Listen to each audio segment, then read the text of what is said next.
Mesdames et messieurs, bonjour, bonsoir. Je suis Patrick François et bienvenue sur Haïti Culture et Perspective, la chaîne qui dit du bien d'Haïti. Dans l'émission d'aujourd'hui, je vous présente un sportif haïtien extrêmement compétent dans son domaine. À l'heure des playoffs NBA, je vous présente une des anciennes légendes de la NBA qui a fait les beaux jours de plusieurs franchises importantes. Dans l'émission d'aujourd'hui, je vous présente la sensation haïtienne. Dans l'émission d'aujourd'hui, je vous présente Samuel D'Alembert.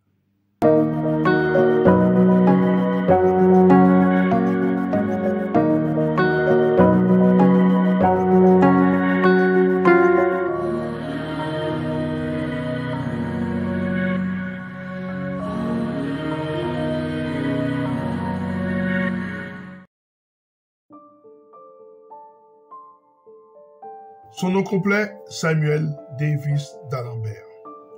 Il est né le 10 mai 1981 à Port-au-Prince, en Haïti.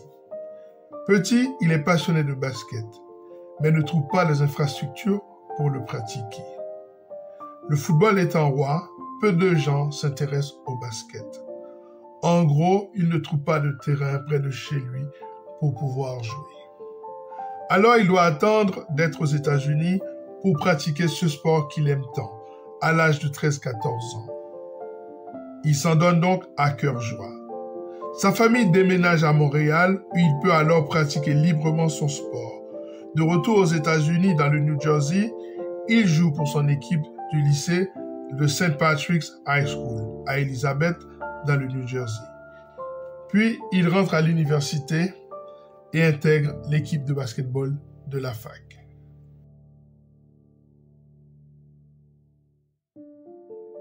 Il passe 2 ans à la prestigieuse Seton Hall University, de 1999 à 2001. Il se fait une réputation de pivot contreur de la NCAA. En 1999, D'Alembert est rapidement devenu l'un des meilleurs pivots de la conférence Big East.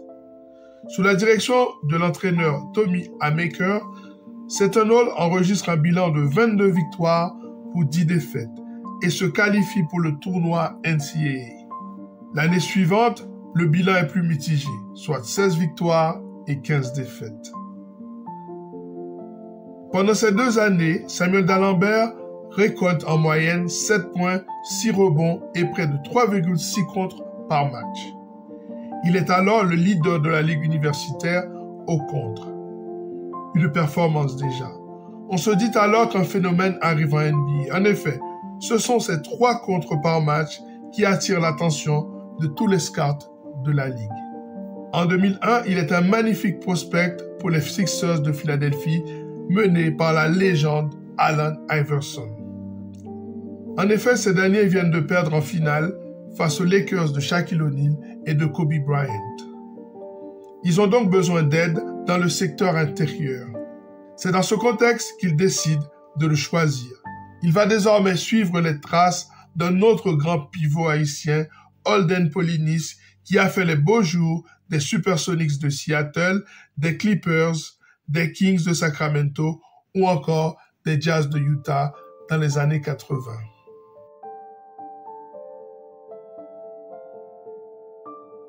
Il est donc choisi en 26e position par les 76ers de Philadelphie en 2001. Samuel ne pouvait pas rêver de mieux. Les Sixers de Philadelphie sont une équipe mythique. Samuel fait 2,11 m et pèse 110 kg.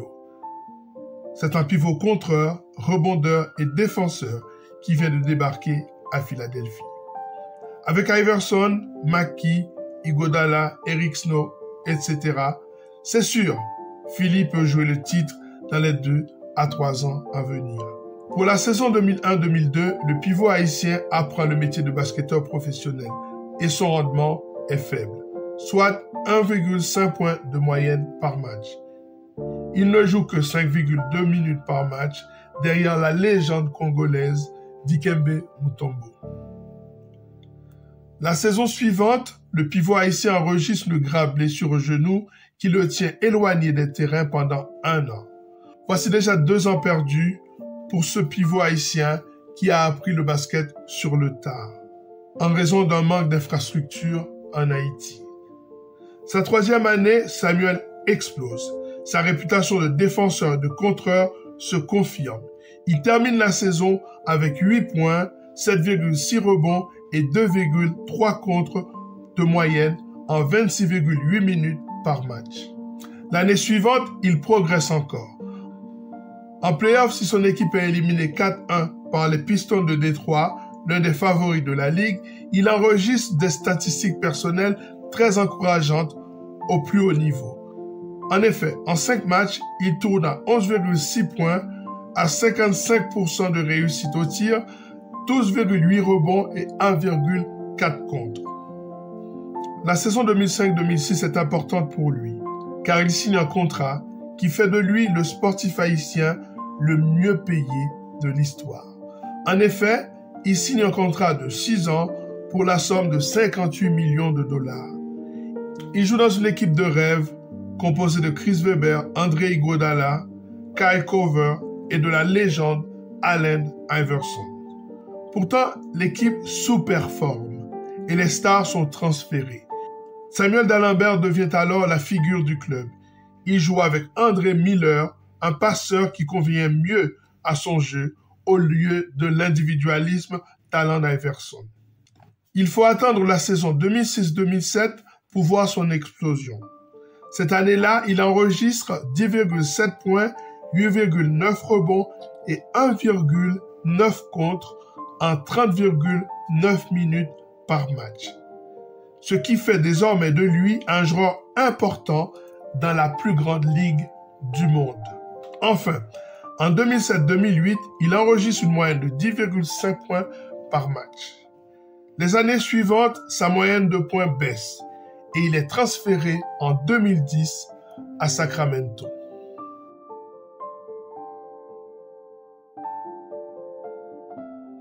Après une belle carrière de 10 ans à Philly, voici Samuel Dalembert à Sacramento dans une équipe sans ambition. En 2010, la NBA est une ligue qui change. Le tir à 3 points devient une obsession pour les scouts NBA qui cherchent des pivots capables de s'éloigner du cercle pour tirer. Ainsi, les années 2010 sont difficiles pour le pivot haïtien qui doit faire face à des pépins physiques, mais aussi à cette mutation du jeu. Il devient un journeyman. Comprenez, un joueur qui passe de franchise en franchise sans être considéré comme un élément de rotation important. Ainsi, il passe tour à tour à Sacramento, à Houston, à Milwaukee, à Dallas ou encore à New York. Mais sa carrière n'évolue plus. De plus, il est mêlé à des rumeurs de violence conjugale. Il quitte la NBA en décembre 2015. En 13 ans dans la ligue, dont une qu'il a ratée en raison d'une blessure, Dalembert a récolté en moyenne 7,8 points, 1,8 contre, 7,9 rebonds par match. Il a enregistré 166 double-double, dont 7 en play-off, et un match à 23 rebonds face aux Warriors de Golden State le 20 mars 2009. Il a inscrit la bagatelle de 6686 points, pris 6774 rebonds et fait 1505 contre. Pas mal du tout pour un petit Haïtien qui a grandi à Port-au-Prince dans les années 80 et au début des années 90 sans la possibilité de trouver un terrain pour pouvoir pratiquer son sport préféré.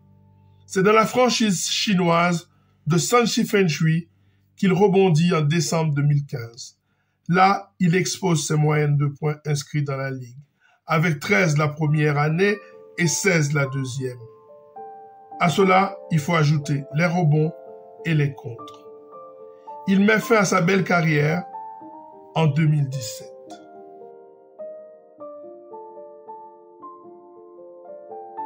Si vous faites une recherche sur les meilleurs basketteurs haïtiens en NBA, vous ne trouverez pas le nom de Samuel Dalembert, car il est listé comme joueur canadien. Comme la jeune sensation des Pacers d'Indiana, Bénédicte Mathurin, comme l'arrière Luguentz Dort de l'équipe du Thunder d'Oklahoma City. De même que par le passé, notre tennisman Ronald Agénor était le Bordelais parce qu'il vivait et s'entraînait à Bordeaux. Au mieux, il était l'Haïtien de Bordeaux. Samuel D'Alembert est né à Port-au-Prince et n'est devenu Canadien qu'en 2007. Qu'importe, il a largement participé à l'aide à Haïti après le tremblement de terre qui l'a ravagé en janvier 2010. Il obtient même le prix J. Walter Kennedy pour ses actions philanthropiques. Samuel D'Alembert est resté haïtien au fond de son cœur. Si nous ne revendiquons pas nos athlètes, personne ne les associe au nom de notre pays. Comme si Haïti n'était qu'un laboratoire de malfaiteurs ou une usine à gangsters et rien d'autre. Haïti Culture et Perspective a voulu rectifier cette injustice. Pour les jeunes générations haïtiennes qui aiment le basket, et je sais que vous êtes beaucoup, allez voir les clips et les highlights de Samuel D'Alembert, la sensation haïtienne. Peut-être que cela vous inspirera et vous permettra de garder espoir. Voilà, c'en est terminé pour cette émission consacrée à Samuel D'Alembert qui a fait le beau jour de plusieurs franchises NBA et notamment les Philadelphia 76ers. J'espère que vous avez appris quelque chose. À très bientôt sur Haïti Culture et Perspective pour une nouvelle émission sur la culture haïtienne. Et n'oubliez pas que jamais Francis Fukuyama n'a parlé de la fin de la culture.